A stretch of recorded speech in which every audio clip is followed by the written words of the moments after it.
Hi, I'm Karen McKee. Welcome to my channel on scientific writing. In writing our scientific papers, we often pose in the introduction a question or hypothesis that we tested in our study. In some cases, we may study an event or situation that has two or more possible explanations. How do you present these different ideas in a logical, unbiased way so that the reader understands the evidence for each and how you propose to assess them? The example I'm going to use is in this paper entitled Sliding Rocks at the Racetrack, Death Valley: What Makes Them Move?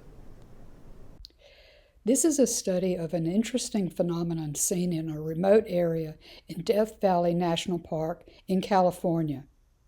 Rocks up to 320 kilograms appear to have moved some distances across the flat lake bed at Racetrack Playa, as evidenced by grooved trails in the mud. No one had observed the rocks moving because it is a rare event and the site is remote and difficult to access. This photo shows one of these moving rocks with a track leading to it. There are several hypotheses proposed to explain the movement. Let's see how the authors presented these competing hypotheses in the introduction to their paper. First off, they eliminated one obvious process: gravity-driven sliding.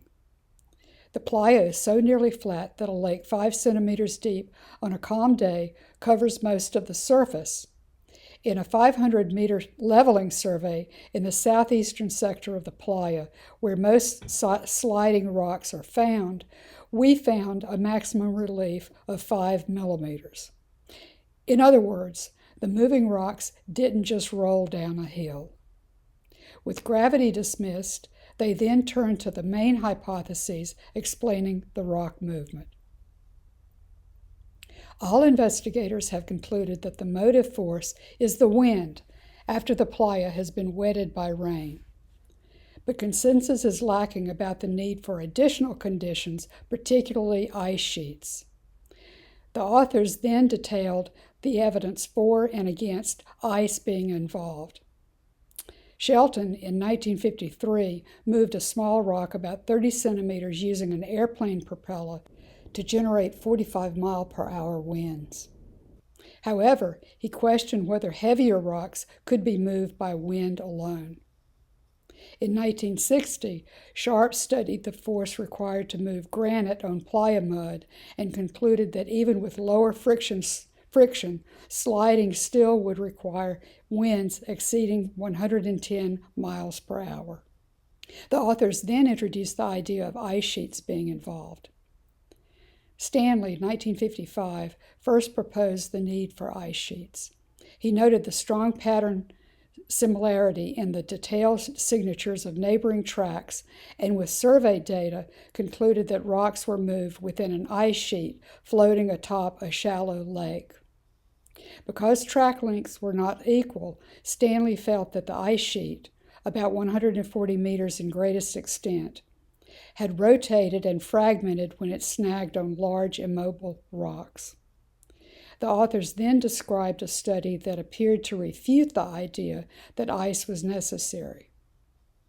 Sharp and Carey, 1976, concluded that ice was not necessary for rocks to move.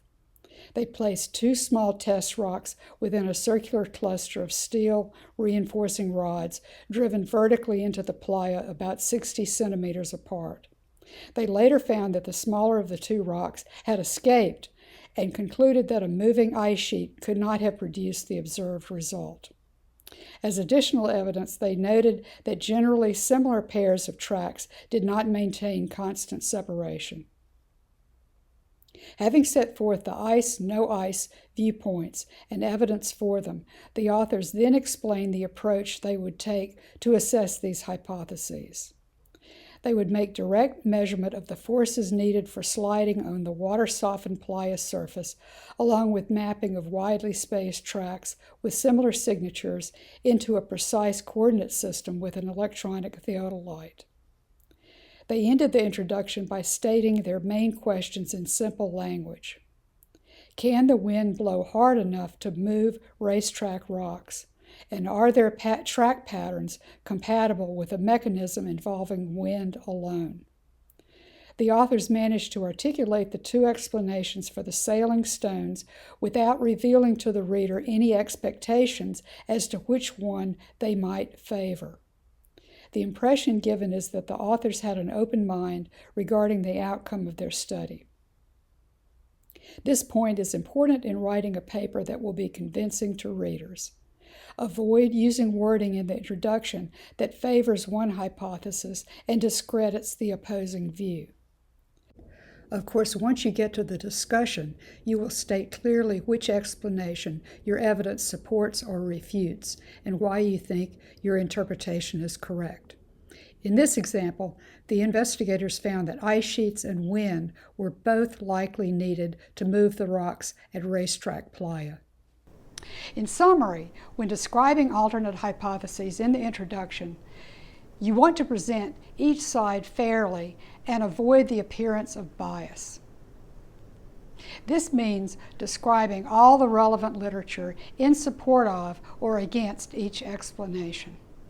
In the process, you may need to point out strengths and weaknesses of the evidence presented. This literature review will lead logically to the approach you took in your study to test these hypotheses. Thanks for watching, and don't forget to hit the like button if you found this video helpful.